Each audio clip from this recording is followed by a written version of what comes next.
शिक्षणाशिवाय मनुष्याचा विकास शक्य नाही. शिक्षण हे मनुष्य जीवनाचा उद्धार करण्याचे आणि आपलं व्यक्तिमत्व विकसित करण्याचे साधन आहे. शिक्षकांनी अभ्यासक्रमाबरोबरच विद्यार्थ्यांच्या सर्वांगीण विकास कसा होईल याकडे लक्ष देणे हे काळाची गरज आहे, असे विचार सूरज इटनकर यांनी व्यक्त केले.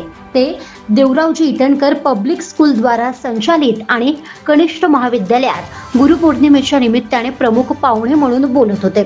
ते पुढे म्हणाले की फक्त अभ्यासक्रम पूर्ण करून फक्त चांगले गुण घेऊन आपला सर्वांगीण विकास होणार नाही. त्यासाठी शिक्षकांनी विशेष प्रयत्न करावे, तरच आपला विद्यार्थी सर्व गुण संपन्न होईल. या कार्यक्रमाला संचालिका योगिता इटनकर, प्राचार्य डॉक्टर महेश नांदेकर, प्रियंका पांडे प्रामुख्याने उपस्थित होते. सुरुवातीला दीप प्रज्वलन करून प्राचार्य नांदेकर यांनी प्रास्ताविक केले. या कार्यक्रमाचे सूत्रसंचालन सानिया धांडे, जोया शेख तर आभार रक्षिता गोंदाडे यांनी मानले.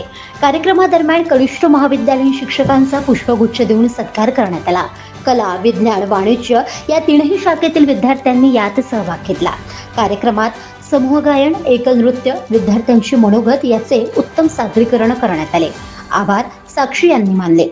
कार्यक्रमाच्या यशस्वीतेसाठी प्राध्यापक शिवाजी घरडे, आनंद वैद्य, स्वाती कोहडे, स्नेहाली हिरटकर, हर्षबाली वाल्देकर, प्रेम गावंडे, हितेश नगराडे, विशाल चिमोटे यांनी अथक परिश्रम घेतले.